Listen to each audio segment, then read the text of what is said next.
Hi everyone. Well, I got a question. Now that it's not COVID anymore, if you caught COVID on a cruise ship, remember you got all those perks. Well, perks. You were able to get refunds for the amount not used. Your cruise fare would be refunded. They would isolate you. They would pay for your isolation in the hotel if you had to be disembarked, etc., etc., etc., etc. Well, now that it's not COVID, the illness that's going around a lot right now is the Norovirus, and they're asking you to isolate in your cabin lots of people. Should you be compensated for that?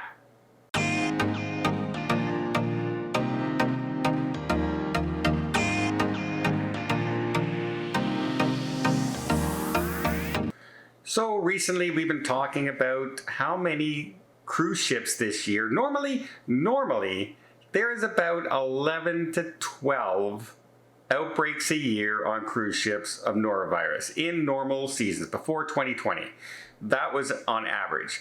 We've already hit 13 and now one more, 14 this year alone. We're only halfway through the year and we're on pace to more than double the amount of norovirus on the cruise. Now, I think we are very, very full on the cruise ships right now, and that might have a contributing factor. I know a lot of people are just so excited that there's no more COVID rules that they're forgetting about basic rules like washing your hands going into the buffet, washing your hands when you go back to your room, etc., etc. And that's contributing as well. But we have another case on the Fred Olsen cruise ship Balmora, which holds around 1,100 passengers. It is considered a small luxury cruise line by all accounts. It is not a cheap cruise. It is one of those tiers above the normal everyday cruise lines like Royal Caribbean, Carnival, Princess. It's the next step up kind of thing.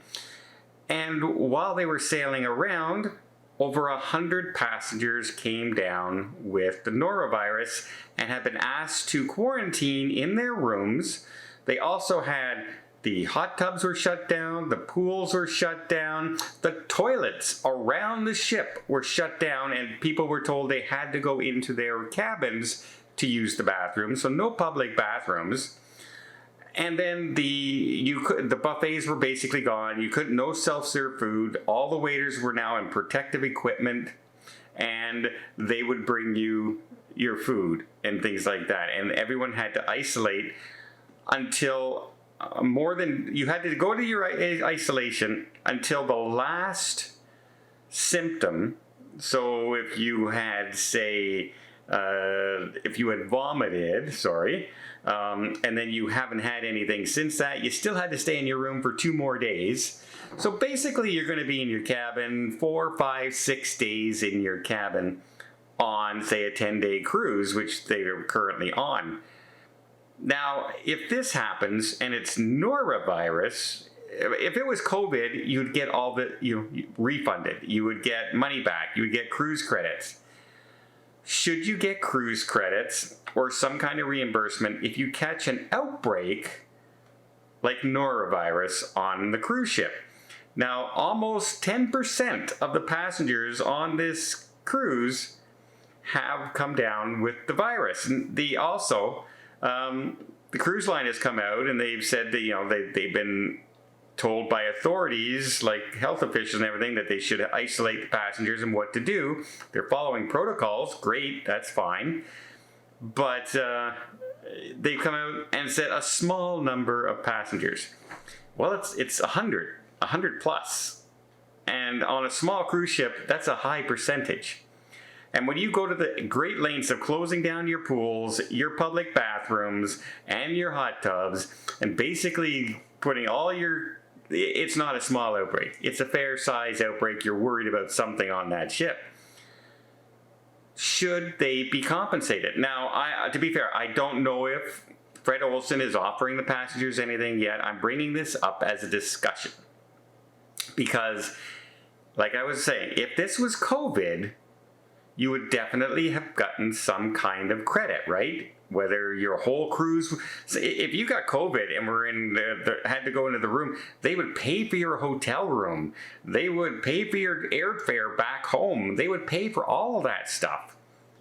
But Norovirus, they just ask you to head over to your room and stay there until you don't feel bad anymore, and stay there for 2 days even after you don't feel it. Apparently it's so bad on the ship, a lot of people have nicknamed it now the QE poo. That brings up a lot of pictures in your head, right, of what's going on exactly on that cruise ship. So I don't know. I think if they reach a certain percentage of people on a ship with an outbreak like that, and their cruise is interrupted by 50, 60, 70% of your cruise, I think you should have some compensation at some point. Because I don't even know if you went to your insurance company and said, look, I came down with a virus on the ship and I had to isolate in my stateroom on my cruise and I couldn't enjoy my cruise. I don't think the insurance company cares. Well, yeah, but sir, you're still on your cruise. We've insured you to be on your cruise. Did you receive medical care on there? Were you charged for it? No, they looked after you while you're on the ship. Then you get no claim, right? Like you were taken care of. There's no medical bill, and you were still on your cruise during that. It's not like they escorted you off the ship and your trip was interrupted that way.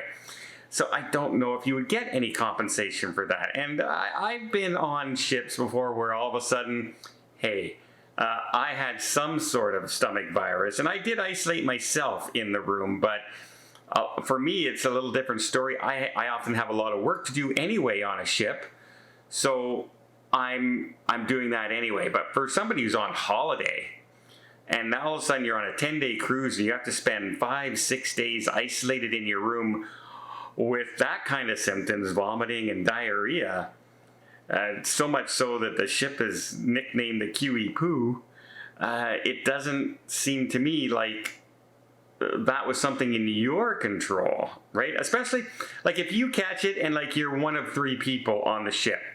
Well, chances are you brought it on or you had it in your system already.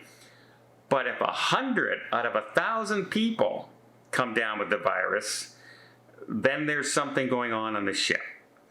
Either a cleanliness policy wasn't followed or something along those lines, right? Because they'll say something like, well, you know, and it could spread in the hot tub. I don't know about you. Out of 1,000 people, I don't think 100 people have shared that same hot tub. I really don't. Right? So I understand that maybe 5 or 6 people got in the hot tub and then they may spread it to other people, et cetera, et cetera. But really, usually it's something that happened in one of the food areas or in the water or something that spread the virus out on the ship. And I think, I honestly do, that, yeah, you should not be out that money if it's an outbreak of a certain percentage. If 10% of the crew have come down, or 10% of the passengers have come down sick, I don't think that's your fault. And I think you should have some cruise credits so you can actually get the vacation that you paid for.